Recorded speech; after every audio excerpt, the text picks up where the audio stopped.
半个月？谁家好人一穿越就困在悬崖底下半个月呀？苏黎无语哀嚎。哦不，现在应该叫明媛。半个月前，苏黎还是市医院的王牌外科医生，普通人高攀不起的专家号。结果一场车祸成了定北侯府嫡女魏明媛。原主也是倒霉，从悬崖上连着马车一起摔下来。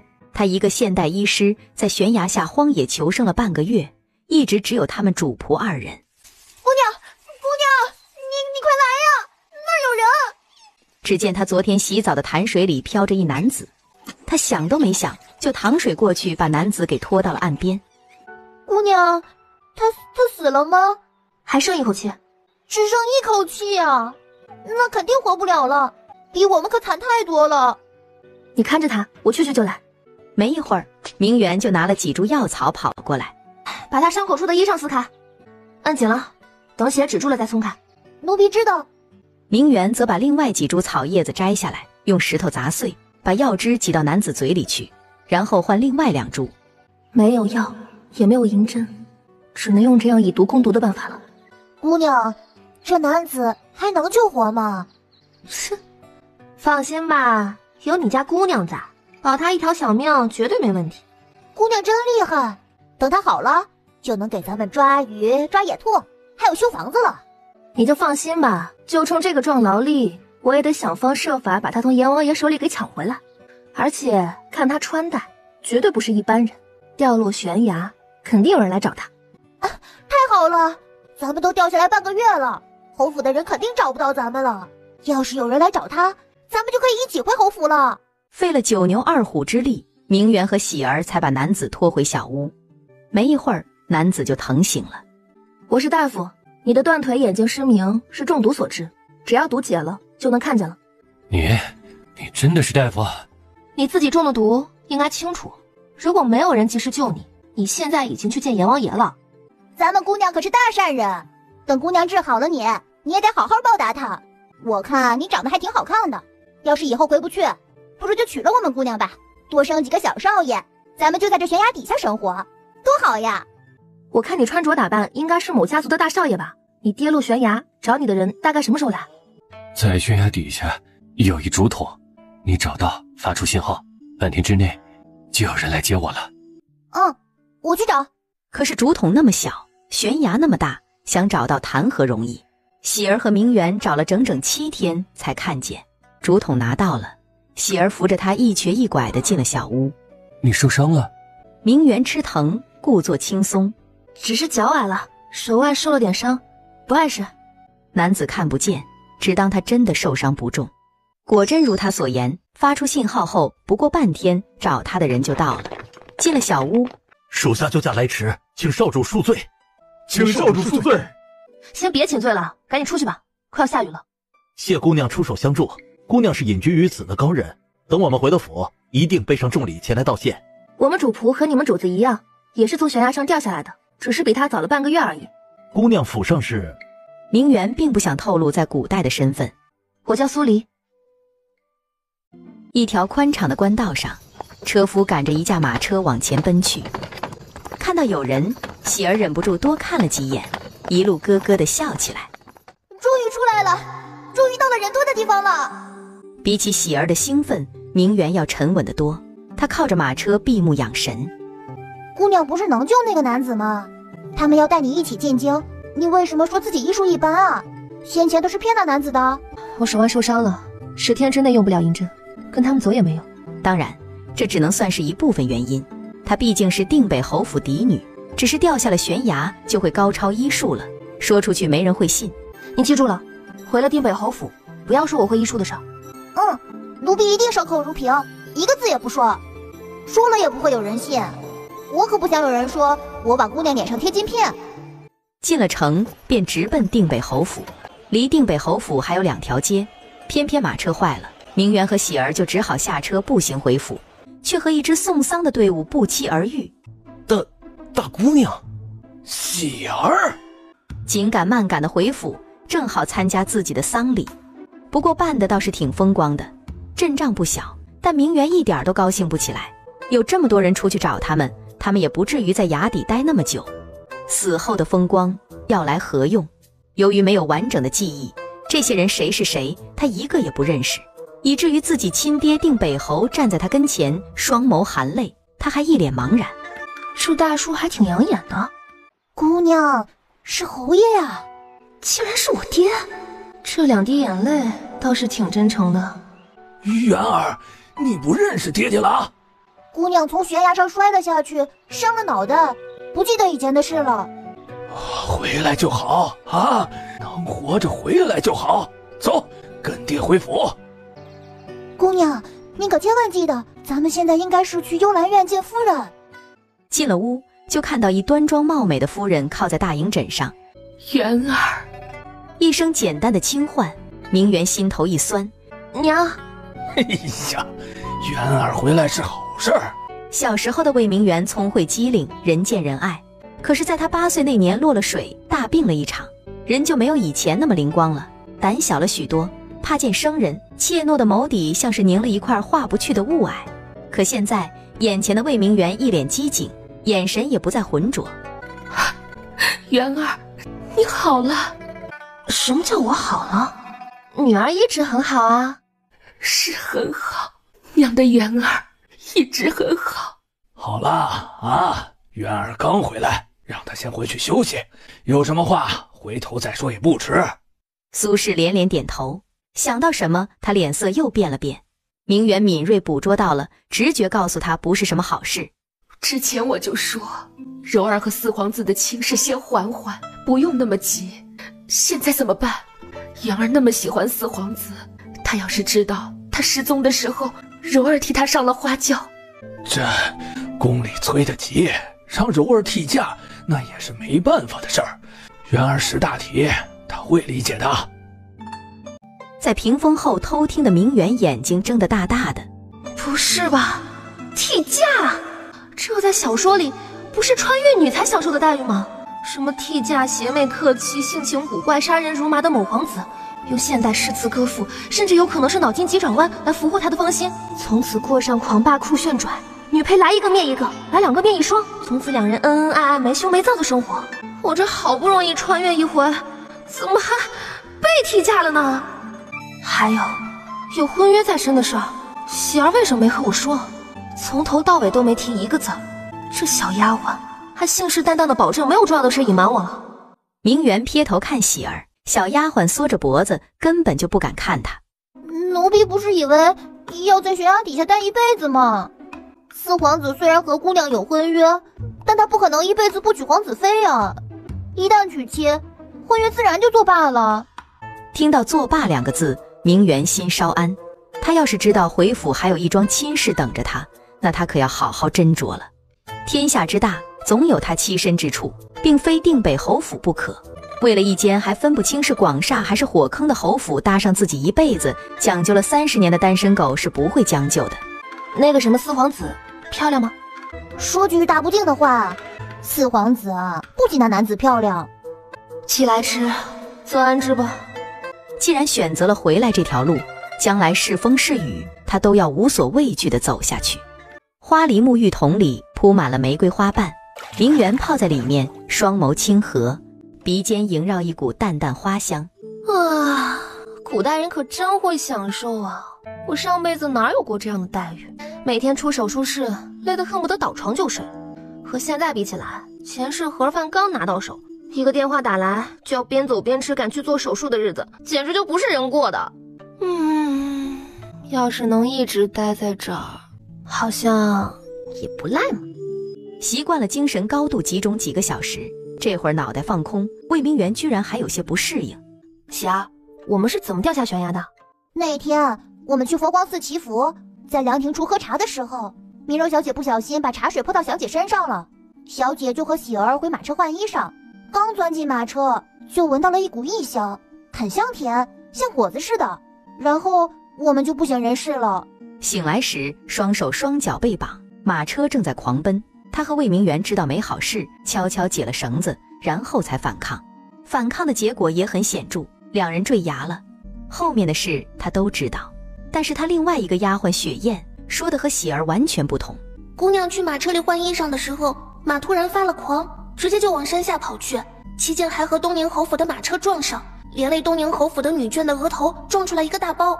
府里的小厮骑马追去，可是马车一路往下跑，横冲直撞，他们有心无力，眼睁睁看着马车翻下山坡。这些天，侯府派人把那座山翻了个底朝天，可是都没看到姑娘和喜儿，倒是找到几片衣裳碎片。姑娘去佛光寺祈福那一天，宫里正好派人来告知侯府姑娘和四皇子大喜吉日，还张贴了告示，昭告天下。偏偏姑娘滚下山坡，生不见人，死不见尸。那之后呢？大婚在即，这么大的事儿，侯府瞒得住？府里不敢声张，生怕朝廷问责侯府，只能谎称姑娘得了不治之症，又让二太太进宫找孙贵妃商议，能不能让三姑娘魏明柔代嫁。孙贵妃娘娘很愤怒，但事已至此，也只能同意了。再然后就是魏明柔替嫁，侯府则继续找她。半个月前，府里小厮找他们时，遇到了一匹眼睛泛绿光的狼，还咬死了一个小厮。侯府就不抱他们还活着的希望了。丧事等到今日才办，是因为大喜之前办丧事不吉利，硬是拖着，等魏明柔出嫁和四皇子回门之后才设灵堂。很显然，有人要我的命，阻拦我嫁给四皇子，而且事情也太凑巧了点。魏明柔泼了我茶水，我回马车换衣裳，然后就闻到了异香，晕了，失踪了，最后代嫁的也是他。我倒霉坠崖这件事儿，那一杯茶至关重要，他还是最大的受益人，怎么看他嫌疑都很大。偏偏魏明柔不是别人，是他同父同母的亲妹妹，为了一个男人算计自己的亲姐姐，这事明媛还真有些接受不了。虽然不能随便冤枉别人，但继承了人家的身体，就该替人报仇。何况我还在悬崖底下吃了那么多的苦头，这口鸟气不出，就是往穿越前辈们的脸上抹黑。泡好了澡，明媛穿着丝绸里衣，哈欠连天地绕过屏风，准备倒床先睡他个昏天黑地。珠帘外，一模样白净、年约40左右的妇人疾步走进来，一把将明媛抱住。我可怜的姑娘啊，你总算是回来了。虽然有些反感，但他猜得出来这妇人的身份应该是他的乳母周妈妈。周妈妈，我没事了，你先放开我。姑娘大难不死，必有后福。拉着明媛坐下，问她这些天是怎么熬过来的，是不是吃了很多的苦头。周妈妈，姑娘才回来呢，等她缓缓再问吧。明媛配合地打了个哈欠，朝周妈妈一笑，就往床榻走。周妈妈见明媛躺下，还翻了个滚儿。姑娘是真的活着，她是真的回来了。想到什么，她又忙走到床边。姑娘先别睡，你失踪这么久了才回来，府里上下都担心坏了，还是先去给老太太请个安吧，百善孝为先嘛，咱们回来再睡，乖。明媛起身望着周妈妈，虽然是询问商量的语气，可是她未曾答应。周妈妈已经吩咐喜儿把那套最新做的裙裳拿来。啊？哎，我刚回来，我哪知道姑娘新做的裙裳放在哪里啊？啊，雪雁，快给姑娘拿衣裳。明媛轻耸肩，倒也没有说不去。失踪许久归来，先给长辈请安是应该的。姑娘啊，一会儿见了老太太，你就说身上风尘仆仆，沐浴更衣完才敢来给她请安。如果老太太不见你，你就在院子里跪着，超过1刻钟老太太不见你，你就装晕。周妈妈不是我奶娘吗？怎么教我装晕骗长辈啊？还叮嘱的这么细致，我像我是个傻子似的。姑娘听懂了吗？听是听懂了，可是更疑惑了。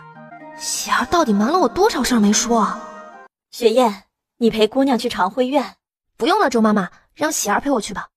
喜儿跟去也好，有些事姑娘说不清楚，喜儿能替她说，也不至于惹老太太不快。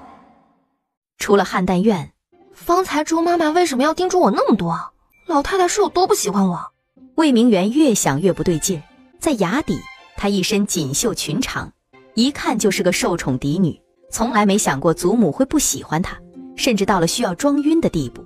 喜儿欲言又止，明媛恼了：小丫头，你之前骗我的时候嘴可麻溜了，现在怎么成巨嘴葫芦啦？还不快说！姑娘8岁的时候落过水，脑子不大灵光。周妈妈是怕姑娘你惹老太太不快，才提醒你的。那就是说，我以前是个傻子？哎，姑娘才不是傻子呢。只是胆小话少了些。老太太说的话，你有些听不太懂。明媛懂了，以前的魏明媛大概是落水时伤了脑袋，导致只有8岁心智。可就是这样，还能嫁给4皇子为妃，皇上这是有多嫌弃自己的儿子啊！胆小话少，甚至听不懂他说什么的孙女，确实不大招人喜欢。姑娘许是忘了，老太太不喜欢您，不是因为您胆小话少，而是因为您1岁的时候有一回病了，久治不愈。您的娘亲苏夫人怕您夭折，带着您去佛光寺求菩萨赐药，后让小厮回来接您大哥一起去。结果不知道出了什么事，小厮和奶娘途中被杀，您大哥失踪了，至今下落不明。老夫人这才……听了半天，魏明媛才明白过来，失踪的不仅仅是老太太的心尖儿，还是他爹定北侯唯一的儿子。老太太视他为灾星祸害。他要是早知道他在定北侯府的地位是这样，他说什么也不会回来。姑娘现在好了呀，肯定能和三姑娘一样哄得老太太高兴的。怎么哄高兴啊？就靠长跪不起吗？我的傻丫头，你知不知道什么是先入为主啊？嫌弃了10几年是最难扭转的，那是一种镶在骨子里的厌恶，无药可解。除非我能把他宝贝大孙子找回来，而且还得风流倜傥，文武双全。明媛愤怒，虽然爹娘不错，可老太太是侯府最大的长辈，不得她欢心，她的日子不会好过的。夫人给姑娘算过命，将来就是你把大少爷给找回来的。夫人让你谨记，大少爷屁股上有块梅花的胎记，不能忘了。我要怎么铭记于心？这是要我看到和我那大哥年纪相仿的男子就扑上去扒人裤子吗？不过老太太不信啊，府里的丫鬟婆子都说，夫人是心疼你不得老太太欢心，才故意这么说的。他娘亲苏氏待他是真好，忍着胀疼的脑袋，明媛随着喜儿去了长辉院。有了心理准备，老太太不见他，明媛一点都不诧异，但要他跪1刻钟，他是真的做不到。他也不想委屈自己，明媛就站在那里，低眉顺眼的做个木头桩子。1刻钟后，魏明媛就和喜儿一块儿被抬出长辉院了。明媛被抬回床上，软乎乎的被子舒服的人只想哼哼，真想就此睡过去，万事不管。结果刚迷糊上，太医就来了，还是定北侯亲自领着太医来的。明媛躺在床上，任由太医把脉。定北侯在一旁看着。王太医，小女如何了？虽然眼神依旧单纯澄澈，但之前没有一点复杂心思，如今眸底多了几分皎洁和机灵，看来是真好了。只是这好的未免太快了一些，心中有些不解，但见定北侯一脸紧张。侯爷宽心，大姑娘福泽深厚，脑袋里的淤血散了，如今已和常人一般无异。突然晕倒是身子虚的缘故，调养半个月就可以了。至于失忆，听太医说明媛是真好了，定北侯一颗心总算是放下了。失忆或许不是件坏事。有劳王太医了。丫鬟领着王太医过去开药方，然后抓药煎药。半个时辰后，一碗苦兮兮隔得老远就闻到药味的汤药就端到明媛跟前了。乖，一口气喝完，用蜜饯压着，一点都不苦啊。明媛哭笑不得，但她还是照着做了。这时候，外面一阵环佩叮咛声传来。丫的，还让不让人睡觉了？姑娘，4姑娘、5姑娘还有表姑娘来看你了。3个香娇玉嫩的姑娘走上前来，为首的是4房嫡女，定北侯府5姑娘魏明一，随后是表姑娘谢婉华，定北侯府出嫁的姑奶奶所出。老太太捧在手心里疼的外孙女，因爹娘外放，住在侯府有1年了。最后才是3房嫡女，定北侯府4姑娘魏明启。在明媛打量他们的时候，他们也将明媛打量了一遍。以前怎么没发现，她竟然长这么美？今天是大姐姐葬衣冠冢的日子，我们3个抄了经文送佛光寺给大姐姐祈福，又念了300遍往生经。要不是小厮告诉我们大姐姐回来了，我们这会儿还在给大姐姐念经呢。丫鬟说大姐姐你痊愈了，是真的好了吗？明媛朝她一笑，如牡丹绽放。是的，我好了。你真的摔下悬崖了？明媛再点头。真是人比人气死人啊！我气死谁啦？难怪大姐姐还不知道吗？气死这南王世子啊！同样是坠崖，大姐姐和丫鬟都平安无事，甚至更好了。镇南王世子坠崖就惨了，不但腿断了，还双目失明，太医都束手无策。镇南王府这会儿估计都急坏眼了。大姐姐果然是福泽深厚之人。喜儿抬手捂住嘴巴，才忍住没有惊叫出声。镇南王世子，我们在崖底救的那位俊美公子，竟然就是镇南王世子！我居然还和他说话了，我还给了他一闷棍。镇南王知道了，不会杀了我吧？相比喜儿的震惊和害怕，明远只是有点吃惊。毕竟男子穿戴不俗，身世不凡，很显然，只是没想到竟然还是位世子。那将来我有难，是不是可以去试着抱大腿？明远眉间有疲乏之色，谢婉华见了善解人意。哎，让表姐先歇着吧，我们明儿再来陪她说话。等他们走后，喜儿朝他努嘴，一副被明远给诓了的模样。姑娘，您给镇南王世子留了药方，就藏在他随身佩戴的荷包里，很容易发现的。现在这世子病没好，显然是您的药方不管用呀。喜儿一副劝慰明远以后少吹牛的眼神，看得明远很不爽。我的药方怎么可能不管用？没人比我更清楚他的眼睛是怎么失明的。我要解不掉毒，岂不是搬了石头砸了自己的招牌吗？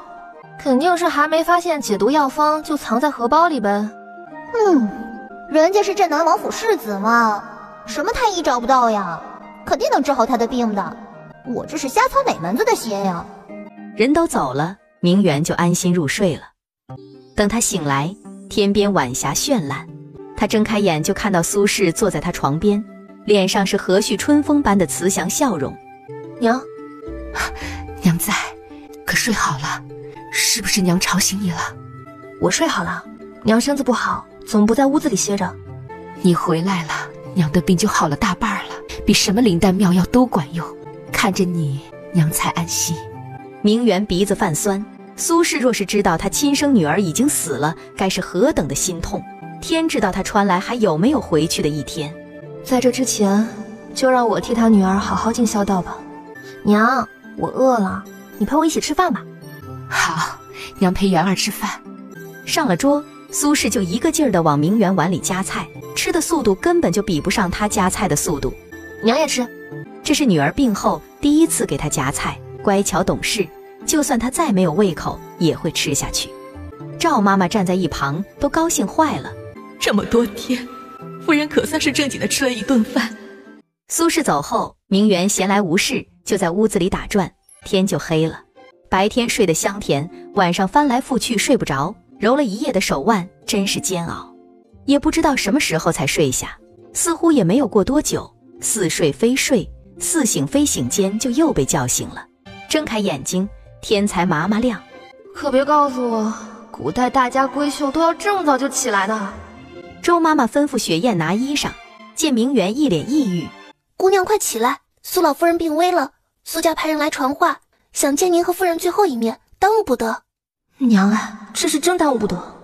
急慌急乱地穿好衣裳，便直奔幽兰院。刚到院门口，苏轼就红着眼眶被赵妈妈扶了出来。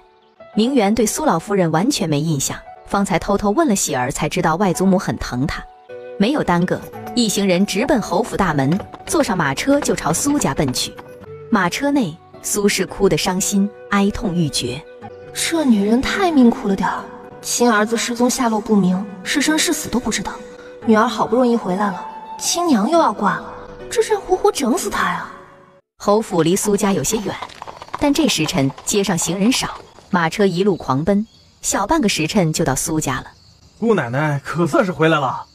苏轼下了马车后，都顾不上明远，往府里跑。院子里挤了一堆的丫鬟婆子，都在抹眼泪，屋子里更是哭声不断。明远也不认得谁是谁。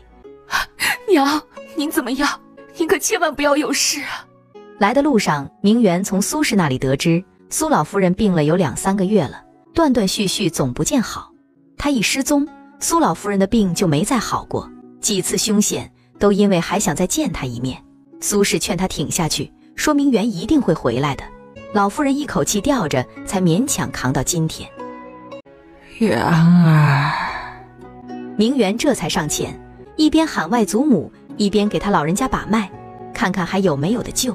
他身子遮着，没人看得见，但是他眉头拧紧了，在心底骂了一声庸医。你们都出去吧，我有几句话要单独和外祖母说。正哭得伤心的众人齐齐怔住，一来是没见过明媛这么大声说过话，二来是老夫人都快要咽气了，谁知道什么时候一口气没提上来就过去了，他们怎么能走？苏氏朝明媛摇头，不许他胡闹，可明媛坚持。苏老太爷哽咽道：都出去吧，让他们祖孙说说话。很快屋子里就空荡荡的了。等他们一走，明媛一把将被子掀开，给苏老夫人宽衣。媛儿，你这是要做什么？救外祖母。明媛揉了揉手腕，用拇指摁老夫人的穴位，用力摁下去，2声闷哼传来，一声是苏老夫人的，一声是明媛自己的。她手腕受伤未愈，暂时还不能用力气，可现在她顾不得那么多，几个呼吸之后再换一个穴位，一边吩咐喜儿：给我找几根绣花针来，要快。苏氏也不知道她做什么，只觉得她太胡闹了，正要阻拦。娘，有什么话待会儿再说，别干扰我。少时，苏老夫人不止呼吸顺畅了几分，就连脸色似乎也有了好转。这是医治有效啊！明媛把针收了，苏氏这才紧张道：你能救你外祖母？外祖母的病不是什么疑难杂症，只是大夫没能断准病根，开的药方没什么效果，才导致外祖母病情日益加重。开准了方子，不出半个月就能好七七八八了。哼，姑娘又吹牛了，镇南王世子你还没治好呢，你又对老夫人下狠手，这要是被揭穿了，可怎么得了呀？喜儿在一旁干着急，不过老夫人呼吸顺畅了许多，又是不争的事实。那话叫什么来着？死马当成活马医，没准儿就瞎猫碰到死耗子了呢。苏氏欣喜若狂：你怎么会医术的？怎么会的？当然是学的啊！谁让我是半路女儿？悬崖下有小屋，里面有医经，我闲着无事就翻着看，上面正好有记载和外祖母一样的病情，我方才就试了试。不过是翻看了医书，就这样胆大？这是这么多年攒的胆子一起爆发了吗？姑娘不但吹牛，她还撒谎。小屋里是有书，可这么多年没人住，早就发霉了，字迹模糊不清的，全搬去当柴火烧了。小姐为什么要骗夫人呢？快把药方写下，让丫鬟抓药煎来为你外祖母服下。明媛点点头，就转身去外间。只是他出去，就看到一道壁影往屏风处躲。出来！那道身影动了动，缓缓挪出来，露出一张精致白净的脸，正是之前在写字的姑娘。表姑娘，你怎么没出去啊？我在抄经书，不能断。我没打扰你救祖母。明媛额头皱了下，倒也没说什么。等拿起笔，瞬间头大。不大会写毛笔字啊，你来写吧。表姐好像是不大会写字。那姑娘眼睛眨了下，便接了笔。明媛报药名，她就写下来。表姐，祖母是得了什么病？那么多太医都断错症，你居然仅仅诊治一次，就让她大有好转。传出去，那些太医真是羞死了。外祖母得的是寒热往来，发热与恶寒交替出现，热时自热而不觉寒，寒时自寒而不觉热，与恶寒发热的寒热同时并作不同，是一种极容易混淆断错症的病。这话那姑娘听得不大懂，但苏老夫人一会儿发热一会儿发冷，她却是知道的。既然祖母好转，那应该是对症的。我在衙邸看过医经的事儿，不要告诉别人。那姑娘连连点头，没敢耽搁。她拿了药方去找人抓药。她是谁？姑娘不记得表姑娘了吗？那你在衙邸还冒充她的身份骗人？谁冒充她身份了？她闺名苏黎，苏家二姑娘，比姑娘小5个月。您在衙邸不就告诉镇南王府的暗卫您叫苏黎吗？奴婢还以为您是故意的呢。什么？她居然也叫苏黎？一番追问之下，魏明媛才弄明白，苏二姑娘是叫苏黎，雪梨的梨，自己是离开的离，同音不同字。正在想着如何才能解开这一番误会，那边苏氏喊明媛，他就把这事抛诸脑后了。苏老夫人气色渐好，方才连话都说不清，这会儿能吐几个字了。而苏黎走后，那些被明媛轰出去的苏家长辈和小辈又一窝蜂涌了进来，见老夫人气色好转了些，都喜极而泣，又恐是回光返照。好了，都先别哭了，下去吧，让老夫人好好歇会儿。屋内只留下苏氏和苏大太太陪着。虽然老夫人病情暂缓，但她这样病情反复也不止一回两回了，谁也不敢掉以轻心，都在正堂守着，谁也不敢离去半步。老夫人病情好转是喜，明媛失踪回来更是喜。喜儿给她介绍过苏家，用了3个很厉害。老太也很厉害，舅老也很厉害，表少也很厉害。苏家品阶不高，但没人敢小瞧。苏老太爷是国子监祭酒正4品，但桃李满天下，朝廷不少大臣都是他的学生。苏家颇得皇上信任，而且舅老爷和表少爷都是嫡出，苏家其乐融融，很少有那种尔虞我诈的争斗。见明媛揉手腕，苏3少爷苏阳问道：表妹手腕受伤了？之前为了爬上悬崖摔下去伤了手腕，有些疼，但不碍事。一会儿赵院正会过来，让他替你看看，手腕受了伤，不可马虎对待。明媛点点头，没有拒绝。大家就在屋子里等着。二太太去东屋，正好看见苏黎端着药汤走过来。以前的药方，老夫人都吃过，没有什么效果，怎么还端过来？这是一张新方，之前没吃过。苏黎端了药进内屋，苏氏连忙接过，为老夫人服下。药里添了安神的药草，苏老夫人服下后就睡下了。你身子骨本来就不大好，早早的就来了，都没有吃早饭吧？先和媛儿去跨院用早饭，再歇一会儿。放心，这里有我和你二嫂守着，真有什么事儿的话，就让丫鬟去喊你。苏氏也有些乏了，精神不济，便点了点头。丫鬟将他扶出来，正好见定北侯过来，他身上穿着朝服，应该是下朝就直接过来的。老夫人可还好？比之前好了些，刚服了药，有没有效果还不知道。放心，老夫人吉人自有天相，一定能挺过去。丫鬟扶苏氏去了跨院，定北侯则去给苏老太爷请安。1刻钟的功夫，就有丫鬟来禀告说是赵院正来了。苏氏赶紧起了身，和明媛去了苏老夫人屋子里，正好听到赵院正在说话。这药方开得妙绝呀！虽是虎狼之药，却能力挽狂澜。能开这样的药方，医术远在我之上，救老夫人不在话下。不过老夫人身子虚弱，这么猛的药方，最多只能服用3天就得换。不知道这药方是哪个姑娘开的？姑娘开的？府里并未请过女大夫进府啊。娘，这药方是我誊抄的。苏黎一边说，一边给他娘使眼色，让他娘别多问。苏大太太便没再问。我紧赶慢赶回京，在城门口就被镇南王府的人给堵了，险些来不了啊！我就先告辞了，如有需要我再来。有劳赵院正了。不敢当，不敢当。苏老大人客气了。苏二老爷送赵院正离开。赵院正正忙着去镇南王府，我也不好耽误他。一会儿请刘太医来给明媛看手腕。外祖父，不用这么麻烦，我手腕养几天就好了。昨儿请了太医，你手腕伤了怎么不说呀？丫鬟也不说。喜儿躺枪，一脸无辜。那药方你是从哪里誊抄来的？说，你也真是大胆，都不让大夫看看就敢给老夫人用。万幸是没出事，这要是有了什么万一，你如何担待得起？梨儿也是孝顺你娘，要不是她大胆用药，你娘这会儿还不知道怎么样了。苏黎眼巴巴地望着明媛。舅母，药方是我从一本医书上看到的，手腕受伤写不了字，才让表妹誊抄的。我就说，要是梨儿知道药方，怎么不早先拿出来，让老夫人多受了不少的罪。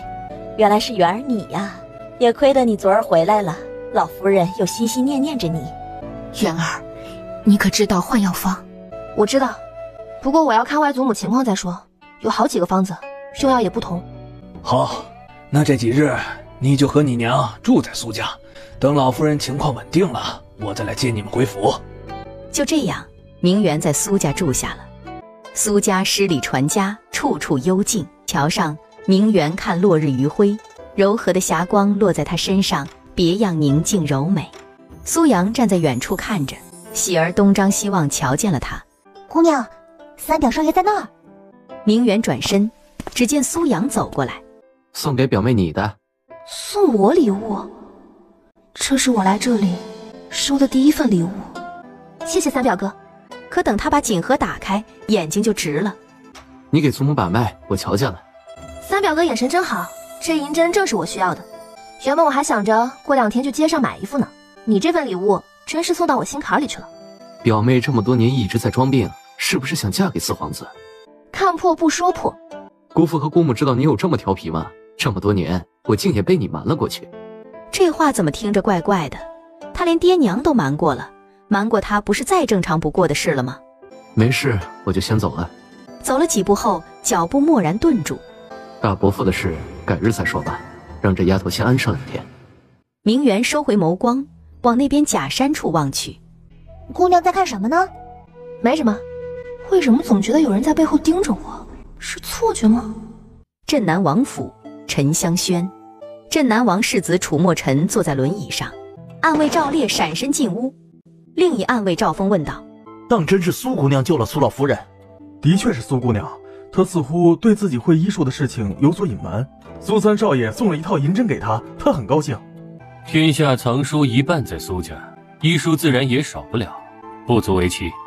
不到万不得已，苏姑娘连自己的亲祖母都不救，在悬崖下救世子爷，应该是希望世子爷带她出悬崖。现在让她来给世子爷治病，只怕没那么容易。大家闺秀给人治病，确实有些强人所难了。但世子爷魏明媛必须救。一夜好眠，清晨，姑娘可算是醒了。我起晚了？倒也不算晚，只是老夫人病情大有好转，舅太太和表姑娘们一早就来请安了。这还不算晚呢，人家都来请安了，他还倒床呼呼大睡。明媛刚打扮完，外面就传来丫鬟的请安声。苏大太太来了。见苏大太太过来，苏氏连忙笑着起身。我正要去正院呢，你怎么过来了？哎呦，你这性子啊，就是太倔了些，身子骨又不好，还偏要逞强。你要是累垮了，老夫人即便是痊愈了，也不会高兴的。苏氏昨晚抄佛经替老夫人祈福，差不多到后半夜才睡，谁也劝不动她。我睡不着，闲着更容易胡思乱想。你又不是不知道我，平常起猛一些就会头晕，缓一会儿就好了。明媛的药方管用，昨儿一夜老夫人的病就去了一半了，今儿早上吃的比以往一天加起来都多。能吃饭，小辈们也能安心几分，掉了半个月的心仿佛随着老夫人那一碗粥一起落回了腹中。苏家总算是能喘口气了。明媛进屋，正好听到这一句：我就说外祖母吉人自有天相，肯定会没事的，娘偏不信，这回总该信了吧？用过早饭了？还没。先去吃早饭，一会儿跟我去给你外祖母请安，然后再去东宁侯府给人家沈姑娘赔不是。吃早饭再请安，明媛无话可说，可去东宁侯府给人家沈姑娘赔不是，她就不甘不愿了。失踪那天，定北侯府的马车是连累沈姑娘撞了脑袋，可马车里坐的又不是我，我倒霉在衙邸待了那么久，回来都没能好好歇一天，就急着要我去赔不是，是不是亲娘啊？使小性似的，明媛都不请安就转了身，只是走到屏风处，她停了下来。丫鬟要说话，被她用眼神遏制。明媛好不容易才恢复，又这么乖巧懂事，沈姑娘受伤更不是她的错，你对她这么严格做什么？我也不愿意。方才侯爷给我送了信来，四皇子和柔儿会来探望老夫人。柔儿已经嫁给四皇子了，元儿把四皇子给忘了正好，我怕她见了四皇子又想起来，到时候……是啊，避开些好。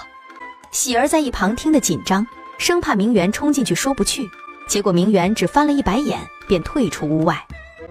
生怕明媛冲进去说不去，结果明媛只翻了一白眼，便退出屋外。苏氏是爱女心切，爱她也爱魏明柔，把她支开是为了他们好。明媛无话可说，但有句话叫躲得过初一，躲不过15，她能一辈子不见四皇子和魏明柔吗？左右陪礼少不了，早去晚去都是去。用了早饭，请了安后，明媛就带着喜儿去东宁侯府。出了秋水院，明媛一边往前走，一边问喜儿：“方才夫人把你叫去，说了什么？”真是什么事都瞒不过姑娘。夫人交给奴婢200两银子，说是赔罪完，时辰还早的话，让奴婢带您上街上转转，买些喜欢的东西。这句话正中明媛下怀，连登门陪不是那点不愉快，也因为可以逛街烟消云散。姑娘，东宁侯府到了。总算是到了。喜儿下马车后，将帖子送上。东宁侯府的守门小厮看了帖子，转身进府。很快，东宁侯府的管事的就迎了出来。魏大姑娘请进。迈过东宁侯府门口，身后小厮叹息声传来。魏大姑娘真会挑时间来，她自己倒霉不算，还把三姑娘给害惨了。真是乱甩锅，我怎么就把沈三姑娘给害惨了？赔礼道歉就算了，怎么还得理不饶人了？带着怀疑，明媛脚步从容地跟着东宁侯府丫鬟去了内院。进了内院，那边有2闭塞寻常的小丫鬟走过来，像是没瞧见她似的，边走边道：“三姑娘真是可怜，之前宁国公夫人明明更中意她，就因为额头撞出了伤疤，宁国公夫人就定下了2姑娘。虽然对咱们国公府来说没什么损失，可三姑娘就太可怜了。”可不是可怜吗？要是撞伤三姑娘的是旁人还好，偏偏是定北侯府的大姑娘，一个傻子，还是一个倒霉透顶的傻子，都不能计较。三姑娘这辈子呀，算是折在她手里头了。姑娘，您别听他们瞎胡说，他们才是傻子呢。沈三姑娘是倒霉，可那驾横冲直撞的马车又不是我家姑娘的，凭什么把错都算在我家姑娘头上呀？明媛脑壳疼，看来她有必要再装一天傻子了。往前走了小半刻钟，就看到一端庄夫人疾步走过来。太太好。夫人就跟压根儿没看见这丫鬟似的，3步并2步往前。丫鬟不知道怎么办好了，她领着魏大姑娘来见太太，可太太却直接走了，不知道去做什么。我家太太许是有急事，魏大姑娘随我去见三姑娘吧。明媛还没说话，那边一丫鬟快步走过来。你知不知道太太方才那么着急是去做什么？三姑娘投湖自尽了。哎呀，三姑娘为什么想不开？不都是因为脸毁容，亲事黄了吗？她最不想见的就是魏大姑娘了，你怎么还敢将她往三姑娘跟前带呢？真不怕给自己惹麻烦？怎么会这么严重？娘亲不是说沈三姑娘伤的不重吗？侯府已经赔过罪了，我亲自来道声歉就成了，怎么会毁容到亲事黄要自尽的地步？如果真那么严重，苏氏肯定不会让我单独来，这其中是出了什么事儿？那魏大姑娘怎么办？哎呀，送她出府吧。明媛心底微沉，她专程来赔罪，如果就这样走了，还得再来。娘亲就不应该让我来这一趟，又不是我惹的祸，为了避开四皇子和魏明柔，就往身上揽。带我去见你们家三姑娘。不是说魏大姑娘胆小话少吗？怎么敢使唤我们？但要说拒绝，2丫鬟却是不敢的。谁不知道定北侯救过皇上，是皇上最信任的人。跟着丫鬟，明媛去了花园湖畔。沈三姑娘已经被救上来了，但没有了呼吸。沈大太太跪在地上，哭喊着女儿。大夫呢？大夫怎么还没到？明媛靠近，有丫鬟说三姑娘怎么那么傻，怎么就想不开投湖了？有丫鬟说三姑娘怎么那么傻，怎么就想不开投湖了？沈大太太身边跟着的管事妈妈冷道：给我掌嘴！三姑娘不是投湖，只是脚滑了，谁敢再碎一句嘴，直接杖毙！明媛多看了那管事妈妈2眼，心下了然。明媛蹲下，伸手去探沈三姑娘的鼻息。我略通医理，让我来吧。溺水要及时施救，一直干等着会误事的。丫鬟们都惊呆了，不懂明媛在做什么，甚至都不知道她是谁，为什么会出现在东宁侯府。你给我住手！明媛没理会她，方才说话的管事妈妈过来拉明媛。哎，我家姑娘在试着救你们家三姑娘呢，你别打扰她。那管事妈妈便没说什么。过了好一会儿，三姑娘活过来了。可怜明媛手腕摔伤，这会儿疼得她额头都在颤抖。喜儿见明媛揉手腕，担心道：姑娘，你的手。明媛苦笑一声，朝她摇摇头。太太，快让丫鬟扶三姑娘回屋换身衣服吧，小心冻伤了。沈大太太望着明媛，不知道该不该向明媛道谢。她女儿有今日，虽然不全是明媛的错，但他有不可推卸的责任。我失踪许久，前儿才回府，当时三姑娘伤得如何我并不知道，但娘亲告诉我并不严重。方才三姑娘额头上的伤我也看见了，如果我没猜错的话，应该是受伤过后涂了具有腐蚀性的药，不知府内是否存有类似的药物，夫人可得好好调查一番。沈大太太眸底闪过一抹震惊，震惊明媛的行为举止，也震惊于她的谈吐。不是说她脑袋不灵光，胆小怯懦，见到生人脑袋低的只给人后脑勺看吗？这么明亮有神的眼睛，怎么可能属于一个傻子呢？难道传言有误？魏大姑娘和传言相距甚远呢。小女额头上的伤确实不能全怪你，从头到尾就不是我们家姑娘的错。那天我家姑娘根本就不在。喜儿，不得无礼，是我没管教好丫鬟，让沈大太太见笑了。我有几句话要和沈三姑娘说。魏大姑娘请。明媛点点头，就随沈大太太往前走。为什么不让他们知道姑娘的委屈？傻丫头，咱们是委屈，可咱们的委屈对东宁侯府来说一点都不重要。沈三姑娘不管怎么样，都是因为定北侯府的马车才撞伤了脑袋。侯府都承认我就坐在马车里，整座山翻来覆去的找我，现在再说我不在马车里，这不是在解释，而是在推卸责任。而你家小姐我不在那架失事的马车里，又在哪里呢？到时候刨根问底，不是牵出家丑，就是我为了避开嫁给四皇子，自导自演了这么一出戏嘛。这黑锅就这样默认了是最好的选择，但他魏明媛不会白背的，将来会连本带利的从那些算计魏明媛的人身上讨回来。明媛走得不快，又等了一会儿，丫鬟帮沈三姑娘换好衣裳，她才进屋。先前那么多丫鬟婆子在，沈大太太不好自责女儿什么。这会儿在屋子里当着明媛的面，她指责沈三姑娘太过狠心，怎么忍心她白发人送黑发人？沈三姑娘只哭，这道伤疤不除掉，她迟早还会有投湖的一天。我知道额头上的伤对沈三姑娘你来说意味着什么，但投湖自尽就太过严重了。都说好死不如赖活着，我摔下山，四皇子也娶了我三妹妹，我不也好好的活了下来？你脸又没有毁容。沈三姑娘不是我，怎么知道我滚下山就没有毁容？沈三姑娘望着明媛，不懂她这话是什么意思。我脸也受伤了，比你的伤也好不到哪儿去，失踪许久才回来，就是为了治伤。我手里还剩了半瓶药，用来治你脸上的伤应该够了。明儿，我让丫鬟把药给你送过来。你真的毁了容，还被治好了？为何不试着信我呢？半瓶药最多1个月也就用完了，有没有效果3、5天也能看得出来。就算没有效果，你多陪你爹娘1个月又有何妨？沈三姑娘咬唇不语，她不说话，明媛就当她是答应了，笑了一声，俯身告辞。等她走后，知道姑娘心急，魏大姑娘为什么不今儿就让丫鬟把药送来？沈大太太也是这样想的，但她不好催明媛，1天时间她等得起。一路上喜儿都忍着，等上了马车，她就憋不住了。姑娘，你哪来的药膏给沈三姑娘用呀？你还骗他们说你也毁容了，这话可不能说。我不这么说，他们不会信。就是说了，他们也没有信，至少信了3分吧。3分管什么用？人家还有7分不信呢，骗别人说自己也毁容了，口没遮拦的，万一哪天真应验了怎么办？姑娘，你也真是倒霉透顶了，到底惹到了哪路杀星呀？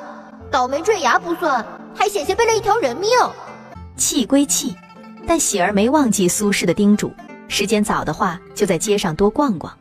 到了闹街，下马车之前，夫人交给奴婢的，虽然认识姑娘的人不多，但姑娘待在苏家是为了守着老夫人，却在街上闲逛，这可不好。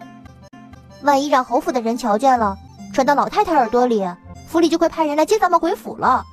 古人讲究孝道，家中长辈重病，都快办丧事了，小辈还有闲心逛街，这是不许的。为了能逛街，带方纱巾不算什么，而且不止明媛，连喜儿也带了。他们在前面逛，梁小厮就在后头跟着。虽然明媛不喜，也只能忍了。不愧是天子脚下，是圣经。街上行人络绎不绝，摩肩接踵，茶楼酒肆，绸缎首饰，各种铺子应有尽有。前面不远处有锣鼓声传来，哎，姑娘，咱们也去看看吧。敲锣鼓吸引人的是一家书坊，犬元芳，怎么取这么个怪名字？好生难听啊！我的傻丫头哎，那是状元坊。名媛扶额，喜儿说的声音不小，一旁好几个人听见了望过来。这丫鬟不识几个字就算了，还不懂藏拙，连累我被人指责管教无方。罢了，惠明媛生性胆小，读书识字本就不多，又怎么会叫丫鬟呢？能认得几个字就不错了。喜儿不知道自己认错了，她兴高采烈地打听敲锣鼓是做什么。是对诗文，给话题词什么的，一点都不好玩。姑娘，咱们走吧。见名媛不走，小厮则道：表姑娘要买书吗？清雅轩就在前面。倒是可以挑几本书，就在这里买吧，打8折呢。姑娘，清雅轩是苏家的，是京都第1大书坊，里面什么书都有。姑娘要什么书？喜儿话还没有说完，那边一小伙计耳尖听见了。几位是初到京都孤陋寡闻，还是存心来砸场子的？在我们状元坊跟前说苏家的清雅轩好，也不打听打听。现在京都第1大书坊是我们状元坊，不是清雅轩嘛。天下藏书，苏家最多。切，苏家藏书最多又如何？难道那些孤本善本清雅轩都有的卖吗？我状元坊的书比清雅轩至少便宜1成。便宜1成，再买1两，只收8钱，生意自然比苏家的清雅轩好。苏家小厮无话可说，1个多月没出门，不知道京都第1书坊的名头已经易主了，是孤陋寡闻了。祝状元坊生意兴隆。这位姑娘说话中听。名媛笑笑，转身离开。这状元坊抢了清雅轩第1书坊的名头，姑娘怎么还祝她生意兴隆呀？场面话而已，不是我祝状元坊生意兴隆，人家就真的会生意兴隆的。你家姑娘我又不是金口玉言，至于抢了清雅轩第1书坊的名头，这话不可乱说。还有，回去多读书，以后不认得的字不得瞎读。穿过条小巷，就到了另外一条街。表姑娘，那儿就是清雅轩了。几乎就没什么人进出清雅轩，唯一一个见到的还是苏阳。他从那边骑马过来，远远的就看到名媛，即便戴着面纱，也还是把他认了出来。表妹这是在逛街？我来挑几本书。表妹想看书怎么不告诉我？清雅轩有的书府里都有。临时想起来的，表哥有事就去忙吧，我一会儿就回去了。我就是来清雅轩的。表少爷，清雅轩京都第1书坊的名头真的被状元坊给抢走了吗？清雅轩的生意较1个月之前差了8、9成。怎么会这样啊？唉，表妹有所不知，这事儿说来话长。祖母病重，如果真出了什么万一，大伯父和三叔他们就要辞官回府守孝，3年时间不短。朝堂上的事太复杂，苏阳怕名媛不爱听，就直接省略了。状元坊早有和清雅轩争高下的心思，近1年来一直在筹划，在苏家悲痛之际，杀了苏家一个措手不及。状元坊的书苏阳也看了，平心而论，纸张与苏家略胜一筹，价格还要便宜1成，换作是他也会选状元坊。他们往里走，清雅轩管事的过来。哟，三少爷，怎么是您来了？这二老爷呢？府里来了贵客，父亲走不开，就让我走一趟，出什么事了？唉，这状元坊这一回是赔本也要拖垮咱们苏家呀。状元坊出的价高，那些给咱们清雅轩抄了3年书的书商，要咱们也涨价，不然就不干了。已经走了好几位了，还有几位在后院，是怎么劝也劝不住啊。再这样下去，不出3个月，清雅轩就维持不下去，关门大吉。二老爷来都不一定摆得平，让三少爷过来，三少爷少不更事，能顶什么用啊？不过就算不顶用，苏阳态度是急切的，直接去了后院，名媛自然也跟去瞅瞅了。正堂内坐着6位穿戴素朴书生，见苏阳进来，他们都起身见礼。清雅轩一直比别的书坊宽厚，每本书的钱不比他们少，还允许我们从清雅轩借书看，我们都很感激。但我们都要养家糊口，状元坊每本书比清雅轩多30文，也允许我们借书。我们……苏阳是来说服他们的，可是一进门就被他们给说服了。他望着管事的摇头，不管这群读书人如何卖惨，绝不能涨价。苏阳就犯难了，涨价苏家涨不起，不涨价他们不抄书了，清雅轩无书可卖，就更维持不下去了。名媛想听听苏阳是怎么说服他们留下的，结果等了半天，他一个字没有。几位小哥应该知道，状元坊出这么高的价格给你们，是想拖垮清雅轩。一旦清雅轩关门大吉了，你们觉得状元坊还会给你们这么好的待遇吗？做生意的事儿我们不懂，也不能说状元坊一定不会做得比清雅轩好，将来你们也不会一直抄书养家，没准儿就一举高中了呢。这话中听，不想高中的书生都不是好书生，但那都是假如。今日你们舍清雅轩，他日清雅轩未必还会要你们了。有几位书生犹豫不决，那说话的书生则道：不涨价，清雅轩是找不到人给你们抄书的，我们都受过清雅轩恩惠，也不想离开，我们也不是要求一直涨价，和状元坊给的待遇一样就成了，这不是什么过分的事儿。的确不过分，但清雅轩涨不起你们要的价。这样，清雅轩给你们一本涨10文，将来不论是状元坊价格跌到如何，只要你们继续帮清雅轩抄书，就一直是这个价。明媛退让一步，管事的朝他摇头，被苏阳阻拦了。那几个书生背过身商议，很快就得出一个结论：我们不同意，至少涨15文。明媛笑了一声，送客。那几个书生懵了，管事的也懵了，表姑娘怎么说话这么硬？就这样送客了，又有状元坊横在前头，将来可就很难再请回来了。告辞。走了5位书生，还留下1位。姑娘，我涨10文就够了。你为什么留下？我觉得姑娘说的对，我成了清雅轩的恩惠，不应该状元坊给一点蝇头小利，就在清雅轩危难之际弃之而去。只你一人，清雅轩也维持不下去，将来清雅轩倒了，状元坊未必会要你。我还可以给别家抄书，最多便宜些，不是非状元坊不可。明媛嫣然一笑，表哥，给他涨15文吧。这么重情重义的书生，涨15文不算什么，可他涨了，其他书生不涨就不行了。而且就算涨15文，也未必能说服几人留下。那书生道了谢就告辞了。管事的头疼，这没有人抄书了，那清雅轩迟早要关门啊！不就是抄书吗？我替清雅轩抄。哎呀，这表姑娘怎么这么天真，戴着面纱，也不知道是哪位表姑娘。管事的扶额多看2眼，这才把明媛认出来了。这魏表姑娘，您好了。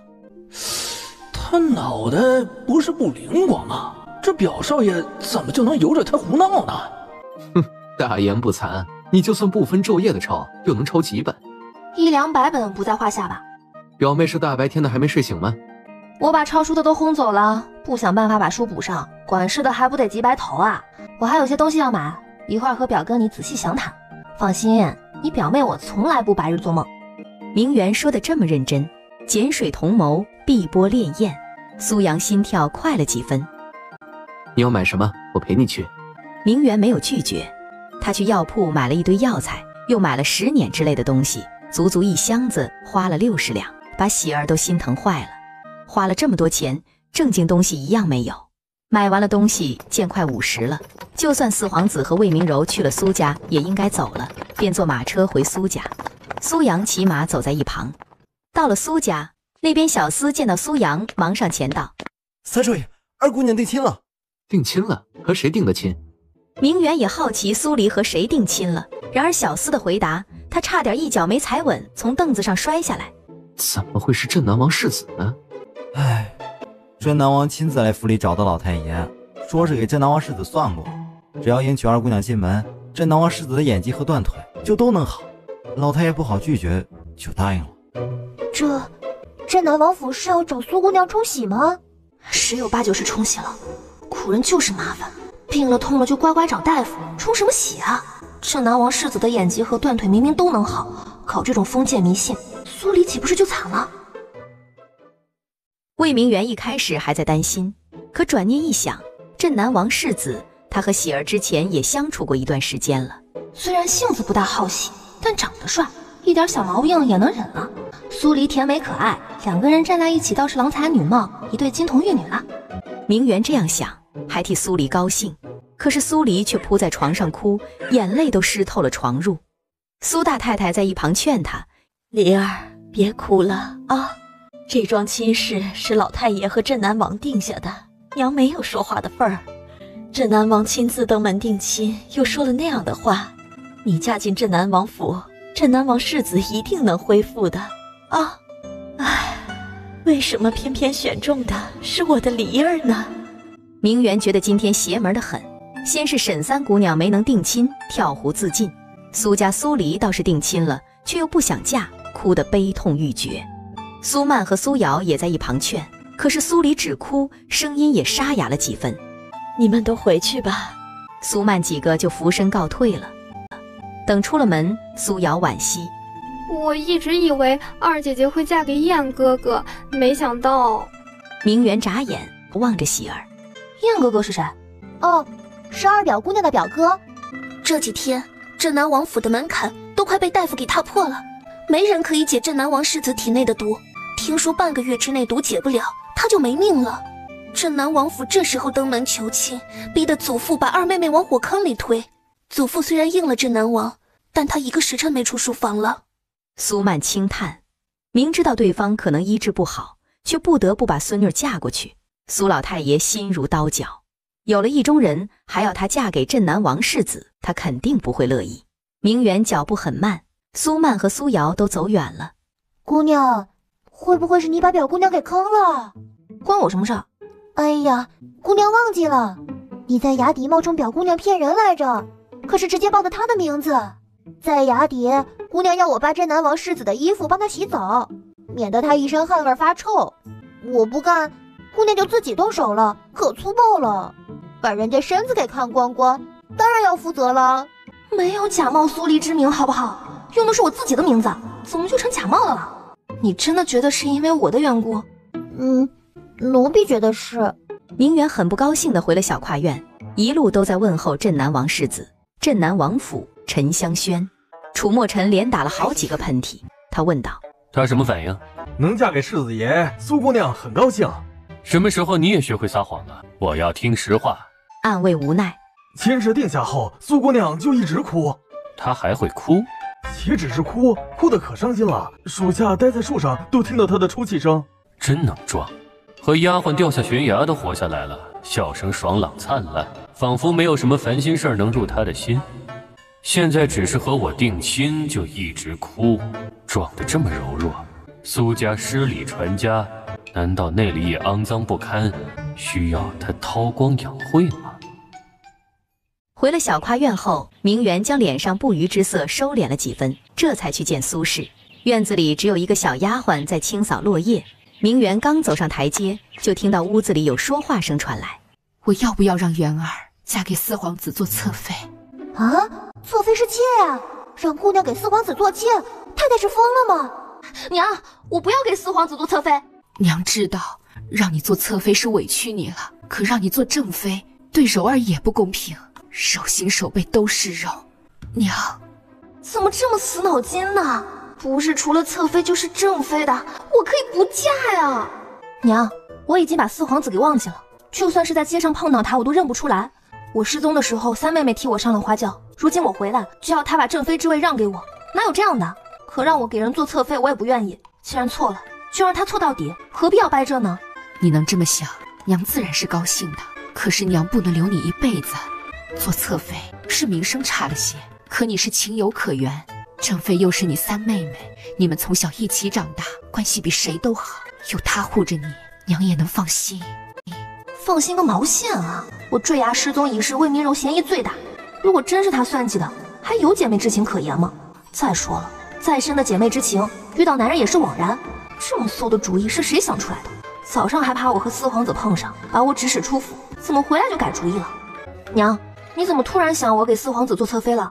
四皇子和你三妹妹来过了，你三妹妹说她和四皇子提议过把正妃之位让给你，四皇子不同意，他求了半天，四皇子才答应娶你为侧妃。这么勉强，还使劲把我往他们俩中间塞做什么？娘，三妹妹待我好我知道，但她和四皇子间谍情深，女儿宁肯一头撞死，也不想掺和到她和四皇子中间去。那你怎么办？我能怎么办？天下三条腿的蛤蟆难找，两条腿的男人一抓一大把，总不至于一个可信的都找不到吧？女儿是宁死也不嫁。好，不嫁，好歹答应不让她出嫁了。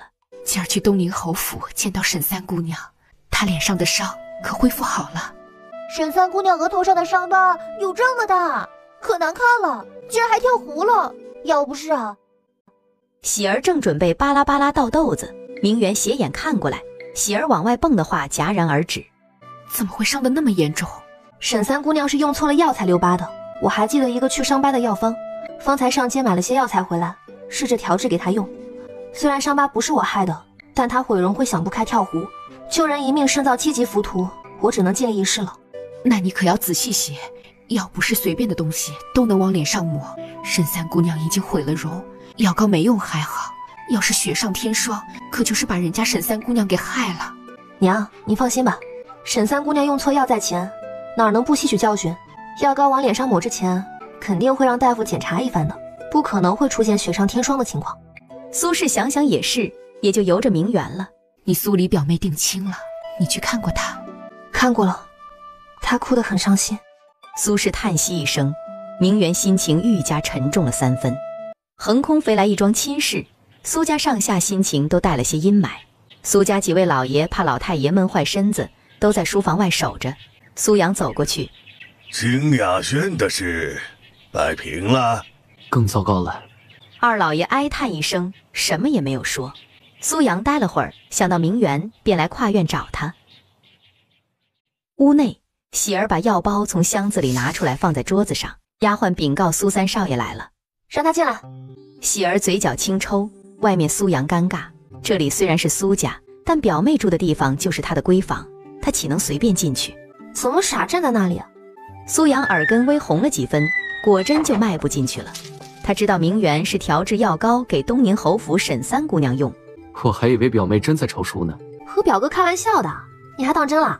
我手腕受伤，怎么抄得了书啊？苏阳一脸哭笑不得，他就知道表妹抄书一事是在同他开玩笑，他居然还当真了。苏阳摇摇头，转身要走。表哥有印章没有？苏阳疑惑地看了明媛一眼，不知道他要他的印章做什么。明媛接了印章，拿了白纸来，在上面轻轻一摁，就印下3个字来：诗古人。表哥境界不高啊。表妹何出此言？诗古人不如诗造化，诗造化不如诗我心。清清灵灵的声音，像是一块巨石丢进苏阳的心湖里，掀起惊涛骇浪来。父亲和祖父都不知道我印章背后的深意，表妹却能一语道破。表妹她……苏阳望着明媛的眼神有些复杂，然而明媛却在白纸上摁了一个又一个印章。好了。什么好了？表哥是聪明人，应该能领会我这么做的目的吧？表妹的想法我知道，状元坊能这么快超过清雅轩，就是用这种办法。这半年来，状元坊雕刻了20几本书的印章，1个月前拓印的书突然开卖，因价格便宜，才压得清雅轩喘不过气来。他还怕印刷术难以理解，没想到他们早想到了。还有比这更尴尬的吗？这办法几年前大伯父也用过，只是雕刻的成本很高，用整块木头雕刻容易雕坏不说，浸泡沫之后还会发胀，之后就不了了之了。为什么一定要用木头雕刻呢？用别的成本更高。不是成本更高，是你们没有想到便宜的。表哥可想过陶瓷呢？苏阳怔住，显然没想过陶瓷能代替木头。他在纸上写上诗古人3个字，然后撕开，当着苏阳的面组合成古人诗人诗古。苏阳震撼的嘴都张大了。这看样子表哥您是懂了。苏阳惭愧，居然让表妹一个女子来指点自己，轻点头。三少爷，严表少爷来了。苏阳叹息，这一天不知道苏家多少人叹息了。表哥，李表妹不会真的喜欢燕表少爷吧？本来二妹妹和周岩的亲事早就定下来，周家知道周岩喜欢二妹妹，让大伯母提出除非她高中1甲，否则绝不把二妹妹嫁给他的要求。秋尾还有几个月，没想到外祖父既然知道苏黎表妹和周表少爷两情相悦，情投意合，为什么要答应镇南王府？祖父一辈子没撒过谎，二妹妹确实没有和周岩定亲。况且镇南王就世子1个儿子了，他手握大景朝1/3的兵力，是皇上最倚仗和信任的人。皇上若是知道二妹妹有意于镇南王世子的病，也会下旨赐婚的。苏阳去见周燕，明媛没有了调制药膏的心情。表姑娘可真可怜，有意中人却要嫁给别人。明媛不知道说什么好，表哥娶表妹又不是什么好事，可在古代却很常见。明媛手撑着下颚，发了半天的呆。这件事到底是不是因为他引起的还不确定，但他总该试着帮苏黎一把。明媛提笔沾墨，在纸上写起来。哎，姑娘手腕疼就不要写字了吧，这么难看，别人会笑话你的。明媛郁闷地想掀桌子，强忍着愤怒。明媛把信写好了，装在信封里。他没有让喜儿直接送出去，而是静下心来调制药膏。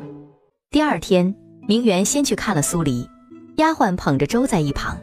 姑娘，你好歹吃2口粥吧，这样下去身子会熬不住的。苏黎不说话，明媛不忍心，很认真地问他：你当真不愿意嫁给镇南王世子？苏黎扑到明媛肩上一阵痛哭，明媛拍着他肩膀安慰他几句，一边给喜儿使眼色，让他照吩咐办事。镇南王府，沉香轩，小榻上，楚墨尘一脸阴沉，赵峰和赵烈两个你望着我，我望着你，谁也不敢说话。方才还以为世子爷睡着了，就小声说了几句，没想到世子爷会听见。苏姑娘哭得那么伤心，不是装的，她有意中人，是真的不愿意嫁给世子爷。楚墨尘脸很沉，在悬崖底下，他虽然话很少，眼睛也看不见，但是他耳朵还能听。他的丫鬟一边炒野菜，一边怂恿他嫁给他，再生7、8个小少爷小小姐。他还打趣丫鬟知不知道养一个孩子有多辛苦，到时候肩上扛，背上背，怀里抱，全让小丫鬟一个人照顾。小丫鬟说姑娘和姑爷就是生一打，她也伺候得过来。这是有意中人的人说出来的话吗？难道回京才2天就有了意中人？对我又碰又摸，转过脸就喜欢别人，恬不知耻。楚墨尘越想越来气。外面一小厮手里拿着封信过来。爷，有个丫鬟给你送了封信来。赵峰接了信，可知道是谁府上的丫鬟？丫鬟没说，把信送到，丫鬟就走了。爷，这信拆开看看。如果你娶苏家2姑娘是因为悬崖底下的事，就拆开看；如果不是，就不用拆了。赵峰都没询问楚墨尘的意见，就把信拆了，但是他没有读出来。信上写了什么？念给我听。这字儿有点丑，容属下捋捋清楚。等了会儿后，赵峰才复述出来。镇南王世子，你是不是傻呀？在悬崖底下，你都没有告诉我你的身份，我又怎么可能告诉你我的真名啊？我知道你找我是为了解毒，大可不必啦。我早留有药方在你随身佩戴的荷包里，照方服用，不出7天即可痊愈。苏2姑娘已有意中人，望你能退亲成全她。原本楚墨尘脸就是黑的，听了这封信，脸更是黑成了100年老锅底。这是弄错了，可属下明明在苏家见到他了。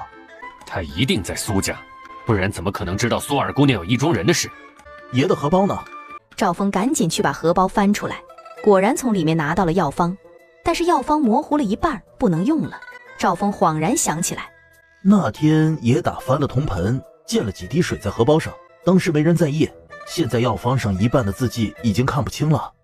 给我查，他到底是谁？两暗卫唏嘘，世子爷差点娶错世子妃，幸亏发现的及时，不然可就无法挽回了。屋内，明媛在给自己的手腕抹药。姑娘，信和药膏奴婢都送到了。他们怎么说？奴婢没见到镇南王世子，只把信交给了镇南王府的小厮。沈3姑娘倒是见到了，就是姑娘那黑乎乎的跟芝麻糊糊似的药膏被沈2姑娘给嫌弃了，她差点当着奴婢的面把药膏给扔了。喜儿气不过，就冲沈2姑娘喊了几句。药膏又不是给你用的，就这么半瓶，还是我家姑娘省下来的。要不是怕3姑娘毁容会想不开，我家姑娘才不会舍得给呢。药膏颜色是不招人喜欢，但要扔也是沈3姑娘扔。哼了一声，他就昂着脖子走了。至于沈3姑娘会不会用，他就不知道了。明媛相信沈3姑娘会用的。见窗外的风有些大，喜儿走过去关窗户。怎么了？刚才有黑影闪过。哪有？许是奴婢看花眼了吧？镇南王沉香轩，你是说在悬崖底下救世子爷的是定北侯府魏大姑娘？正是魏大姑娘。怎么可能？她不是落水傻了吗？怎么可能学得那么高超的医术？会不会是弄错了？已经弄错一次了，怎么可能再错一次？我亲耳听见她喊定北侯夫人叫娘。魏大姑娘不是在佛光寺出事，滚落山下尸骨无存了吗？怎么会掉到距离京都那么远的山崖下？是苏2姑娘还好些，是魏大姑娘就麻烦了。爷有不是非要娶她不可。楚墨尘额心机不可察地皱了下，并未说什么。现在亲事事小，拿到解毒药方才是当务之急。吃了晚饭后，明媛带着喜儿在花园逛了一圈，溜达着回了小跨院。刚进屋，窗户就被什么东西给砸了下。谁这么手欠，砸咱们窗户？喜儿生气地过去开窗户，赵烈从树下跳下。姑娘，是他。明媛走过来，赵烈见到他，作揖道：见过魏大姑娘。消息还真不是一般的灵通，这么快就找到他了。不是留了药方给你家主子吗？还来找我做什么？姑娘留的药方我们之前没发现，进了水字迹模糊不清，我来找姑娘再要一份。哦，再要一份？赵烈点头。镇南王府把亲事退了再说。赵烈错愕，还欲说话，明媛哐当一声把窗户给关上了。没了药方，还怕你们不退亲？明媛拍拍手，就迈步出门了。只觉得夕阳格外的绚烂多姿。那边一丫鬟快步走过来，几乎是小跑了。明媛认得她，她是苏氏的贴身丫鬟春兰。她这么急得来苏家，莫非是定北侯府出了什么事儿？心中担忧，明媛跟了过去。走到屏风处，就听丫鬟禀告：太太，这2日你不在府里，老太太和二太太他们逼侯爷过继，府里炒成一锅粥了，侯爷快挺不住了。你先回去，告诉侯爷，我明儿一早就回府。时辰不早，春兰没有耽搁，就急忙走了。我要过继6少爷，老太太和二太太都不同意，硬要把4少爷塞过来，那么大的儿子还用得着我养吗？何不干脆等侯爷100年后，爵位直接让2房继承不更好？太太，喝杯茶消消气，别气坏了身子。我怎么能不生气？我给明媛算过，他的病会好，将来他还会把他大哥找回来。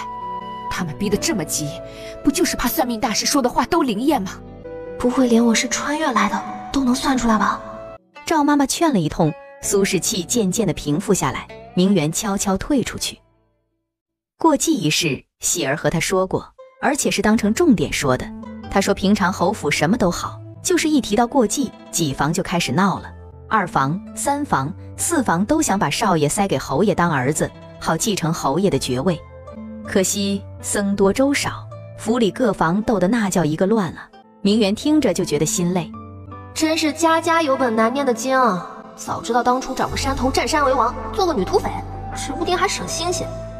知道苏氏明天会回侯府，但明媛没想到她一觉醒来，苏氏已经回去了。夫人走之前叮嘱奴婢，姑娘给老夫人写的药方就可以回侯府了。若是姑娘舍不得老夫人，想多住几日也行，缺了什么了就告诉舅太太。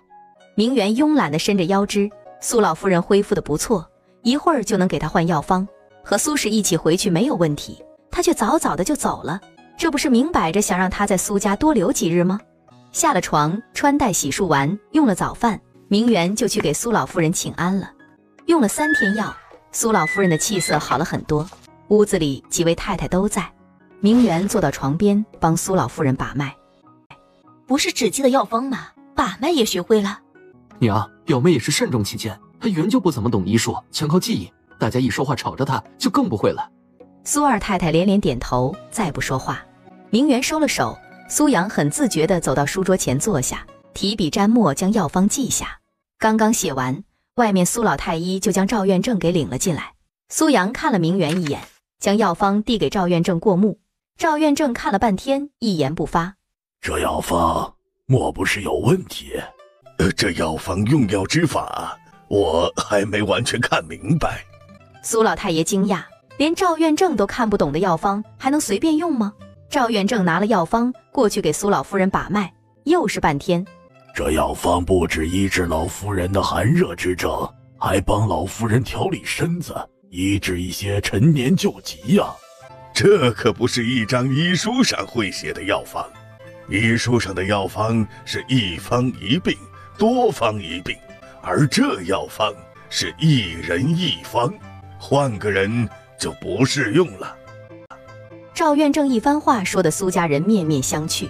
明媛不是说药方是医书上的？府上有这样医术超绝的神医，我就安心了。真是人外有人，天外有天呐！苏老太爷望着明媛，眼神有些复杂。他专程让人请赵院正，一来是看药方，二来还是为了明媛的手腕。却没想到他开的药方连赵院正都自愧不如，那还有让赵院正看的必要吗？元儿医术高超，是否能让他去帮镇南王世子看看？只要医治好世子，这桩亲事就可有可无了。可他一个大家闺秀。等苏三老爷送赵院正离开，明媛就上前一步，轻揉手腕。明媛只是手腕疼，才让表妹代写药方，却不想连累了她。我这就去镇南王府，试着帮镇南王世子解毒，帮表妹把亲事退了。这事错不在你，你一个大家闺秀，怎么能去镇南王府给人治病呢？苏黎是他孙女，明媛是他外孙女，他不能顾一个就不顾另一个了。苏老太爷疼他，明媛知道，但祸因他而起，他就该负责灭了。这个镇南王世子真讨厌，信也送了，也让暗卫给他传了话，为什么就是不来退亲呢？亲事退了，皆大欢喜不好吗？一旦送上门，可就露了下乘了。他出了门，还顺带把苏阳叫了出来。表哥，借一套男装给我。你真打算去镇南王府？我陪你一起去。明媛没有反对，就算苏阳不提，苏老太爷也会妥善安排的。明媛回了小跨院，很快丫鬟就拿了2套男装来给她。然而刚换完衣裳，丫鬟在门外道：表姑娘，镇南王府派人来了，肯定是来退亲的，去看看。明媛抬步就往外走，那传话的丫鬟走着走着就往前一栽，四仰八叉的摔在地上。那边一清扫落叶的小丫鬟也倒在地上。喜儿吓得忘记了大叫。明媛四下张望，出来。话音一落，一阵轮椅的滚动声传来。明媛望过去，只见轮椅上坐着一男子，见是镇南王世子。喜儿掉到嗓子眼的心一松，怎么不说话？赵峰把眸光从明媛身上穿着的男装挪开。世子爷，魏姑娘一袭男装。回王府。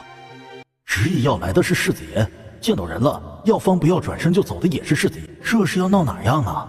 眼睛看不见，性子更喜怒无常了。世子爷，咱们是来求药方的。等魏姑娘亲自送到王府去。爷怎么知道魏姑娘穿男装是为了给她送药方？赵峰推着楚墨尘走，明媛只觉得浑身每一个毛孔都叫嚣着愤怒。你给我站住！赵峰果真就站住了。明媛走到他们跟前，我是该喊你苏姑娘还是魏姑娘啊？您就是叫我一声姨，我也担得起。你拿什么当得起？不大灵光的脑袋？你脑袋才不灵光，你也就18岁，我奶奶前世都29了，受不起你一声姨吗？明媛望向喜儿，去打听一下镇南王府的人登门是不是退亲。是来退亲的。喜儿就望着明媛了，知道了他就不用去了吧？还不快去，还不快去！喜儿撒丫子就跑，这么明显的不信任，赵峰很无奈。都说了不退亲不给药方，他们敢骗他吗？楚墨尘摆摆手，赵峰就去看守小跨院，以免有人闯进来。等赵峰走了，明媛就肆无忌惮地拿小眼神戳楚墨尘了。不过他看不见，却能感受到。我有什么事惹到你，要这么瞪我？在崖底我好歹救了你，你至于恩将仇报吗？出了悬崖，在驿站说救命之恩两清的，可是姑娘你啊。我说过这句话吗？你肯定是记错了。楚墨尘笑了，声音酣畅淋漓。远处赵峰望过来，好奇明媛说了什么，把他家不苟言笑的世子爷给乐成这样了，难怪爷要娶她。外界传闻魏姑娘落水，脑袋不甚灵光，说过的话不记得也很正常。找一个脑袋不大灵光的人治病，楚世子的脑袋是秀逗了吗？能不能两清，姑娘心里有数。明媛气羞羞地瞪了他一眼，转身就走，身后楚墨尘推着轮椅跟着他。他回屋后坐在书桌前，这样干坐着也实在是无趣，就提笔沾墨将药方写下。刚刚写完，喜儿就屁颠颠跑回来了。姑娘，姑娘，二表姑娘和镇南王世子的亲事退了。算他说话算话。赵峰伸手过来，明媛也就不拿瞧了，把药方递给了他。亲事怎么退的？镇南王府的暗卫，就是昨儿来的那一个，说算命先生的话，他们家世子爷心情不好，会错意了，不是二表姑娘特来退亲。喜儿话音未落，明媛已经伸手去抢赵峰手里的药方了。可是到赵峰手里的东西，怎么可能抢得回来？你到底想做什么？啊？姑娘不是承诺亲事退了就会给药方的吗？怎么又生气了？真聪明。他要够聪明，就不会被他摆一道了。输人不输阵。知道我聪明，就该知道我不会轻易把药方给你。魏姑娘在药方里动了手脚。回王府，本世子恭贺姑娘大驾。混蛋！姑娘，出什么事儿了？明媛心痛，她告诉自己不能怪丫鬟太笨，只能怨镇南王世子太狡猾了。他和二姑娘的亲事是退了，可他还留了后手，继续威逼我。会错了意才娶苏黎的，这意味着道士的话，镇南王府依然坚信，到时候弄清楚了会再次登门。他是属狐狸的吧？药方也给他了，他没有必要再威逼姑娘了呀。人家还指着你给他治腿呢。气了好一通，明媛认命的出了小跨院。苏家丫鬟们都在窃窃私语，猜测镇南王世子最后娶的会是大姑娘还是三姑娘。喜儿后知后觉，跟着明媛骂楚墨尘是混蛋。苏阳远远的等着，见明媛出了小跨院，他连忙迎上来。镇南王府退亲的事，表妹知道了吗？苏阳都知道了，那整个侯府应该都收到消息了。苏黎不用嫁了，苏家没有婚配的姑娘们，可就人人自危了。喜儿已经告诉我了。苏阳轻叹，走吧，只要医治好镇南王世子，就不会再登门求亲了。马车很宽敞，还有一只斗笠。女扮男装还戴了斗笠，要还有人认出来才有鬼了。到了镇南王府，公子，镇南王府到了。知道苏阳是带大夫来给楚墨尘治病的，镇南王府的总管客气迎出来。哎呀，苏三少爷，里面请。苏阳笑着点头，就迈步进了镇南王府，明媛紧随其后。啊，姑娘，这可是镇南王府啊，是京都最权势的王府了，连皇上的胞弟靖王爷都要靠护的。跟着总管走了小一刻钟，就到楚墨尘住的沉香轩了。去的凑巧，楚墨尘正在挨训斥呢。镇南王妃刚知道他让人去苏家退亲的事，苏家名誉天下，苏家姑娘德才兼备，就算她没有病，完好无损，也配得上她。她对人家苏姑娘有什么不满的，要去登门退亲？父王挑的，我不喜欢。赵峰在一旁，明明不是王爷挑的，是世子爷自己，他怎么一股脑全推王爷身上？镇南王妃脸沉着，什么也没说。丫鬟上前，王妃，苏家三少爷带了大夫来给世子爷治病。快请。这丫头果然来了。很快，丫鬟就领着苏阳和明媛进屋。苏阳上前给镇南王妃见礼，镇南王妃替楚墨尘赔不是。镇南王贸然登门定亲，这才几天就退亲了，肯定给苏家添乱了。苏家还能送大夫来给他儿子看病，是苏家宽厚。这位大夫是？唤他一声明公子即可。明媛朝他作揖，然后望向楚墨尘。既然是来替人治病的，少不了要给他把脉。不愧是大夫啊，明公子的手比丫鬟的还要柔软几分啊。等明媛收了手，镇南王妃才问楚墨尘病情如何。王妃多虑了，世子手里有良方，继续服用，不出几日就能看见了。感觉到镇南王妃有些生气了，楚墨尘就望着赵峰。那药方世子爷才服用了一回，也不知道有没有效果。明公子说有效，就应该是真的有效了。眼睛能治好，镇南王妃松了一口气，又问明媛断了腿能不能站起来。腿当然能治了，这话他在衙底就告诉过楚墨尘，只是他现在手腕受伤，用不了针法。不过既然是大夫，肯定要帮他看看腿的。明媛伸手要看他的脚，又收了回来。先端盆水来，给他洗一洗脚。屋子里陷入静谧。去端水来，其他人都出去。母妃，你也出去。连镇南王妃都出去了，何况是苏阳了。很快，丫鬟就端了水来。楚墨尘让丫鬟退下，看向明媛。水端来了，你帮我洗脚。你倒是真敢想，你怎么不叫我帮你洗澡啊？你真要伺候我洗澡？那我让丫鬟准备洗澡水了。还看不看腿了？不看我走了。赵峰默默蹲下帮世子爷洗脚，明媛在一旁双手环胸，火气很大。看到屋子里摆着的一堆好东西，他眼珠子咕噜一转，一会儿带走。姑娘，咱们是来给镇南王府世子治病的，病还没治就先打劫了，这不太好吧？这个还有这个，一会儿打包带走。才几个就小气了？你要住这里，整个沉香轩都给你。楚世子出手阔绰，那我就不客气了。把这个还有这个，这边几个都给我包起来。洗完了脚又擦干净后，赵峰把洗脚水端走。洗干净了。明媛这才坐下。楚墨尘伸出手就碰到明媛的斗笠。谁让你乱摸的？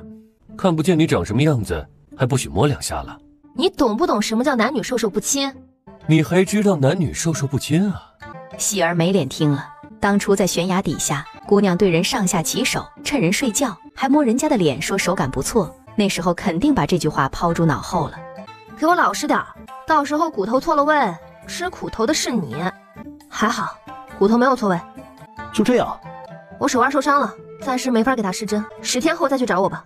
还有，不要再找苏家的麻烦了，不然就一辈子坐轮椅吧。你要不骗我，我不会和苏二姑娘定亲。那我也没让你娶我。楚墨尘摆手，赵峰就退出去了。在悬崖底下，你对我上下其手，难道不应该对我负责吗？你还讲不讲道理了？我那是给你擦汗。本世子孤陋寡闻，没见过用霸王硬上弓的办法给人擦汗的。谁对你霸王硬上弓了？是没有，但晚2天出悬崖，本世子就清白不保了。忍无可忍，明媛伸脚踢了。哎，姑娘，这可不能踢呀！这一脚下去，他们就要被抬着出镇南王府了。镇南王可是谁都敢杀的呀！喜儿突然抱住脚，明媛身子站不住，直接往前栽去，一头撞在了轮椅上。我迟早要死在这丫鬟手里，晕了过去。姑娘，公子，你醒醒呀！他喊得大声，外面赵峰和走过来的镇南王妃都吓住了，赶紧进屋来。快把他扶床上去，叫太医来。见明媛晕了，苏阳吓了一跳。怎么回事？不是给人治病吗？怎么会晕过去？喜儿只能一边抽泣一边编瞎话。地上有水，我家公子一不小心滑了一跤。不用了，我带他恢复。人在我屋子里晕的，人没醒过来，哪儿都不许去，都出去吧。只留下喜儿在床边看着，眼看着楚墨尘伸出的手越来越不规矩，喜儿不敢阻拦他，最多说一句：你不要碰我家姑娘的额头。楚墨尘避开额头，摸着鼻子和嘴，然后是脸，摸了下，再摸一下。这是什么？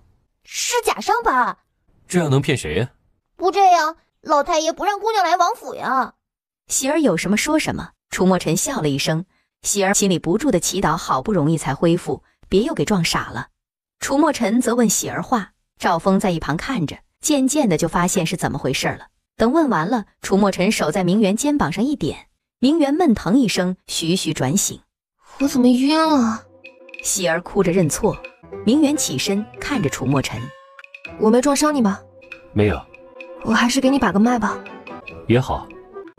明媛笑了一声，在喜儿和赵峰都没有反应过来之际，一口狠狠地咬了上去。直到觉察嘴里有血腥味儿，明媛才把嘴松开，抬脚就走。喜儿呆愣愣地追着他跑了。出了门，镇南王妃走了过来。明大夫醒了，晨儿他……关于腿疾，我已经叮嘱过世子了，王妃大可放心，告辞了。明媛迈步就走了，苏阳跟在身后。出了王府，刚坐上马车，赵烈就带人拎了2大箱子过来。这是明公子要的枕巾。苏阳拒绝了赵烈的这一箱子枕巾。这是给明公子的。明媛一句话没说，就代表默认了。苏阳替明媛道谢，然后翻身上马，准备回苏家。马车内，喜儿低着脑袋，诚心忏悔。下回没有下回了，以后姑娘就是一脚踢死镇南王世子，奴婢甘愿陪姑娘一起死。认错的态度倒是挺好，就是不知道真闹的时候，你还记不记得这事？喜儿见明媛没骂他，我就知道姑娘待我好，要换成旁的姑娘，几十板子都算轻的。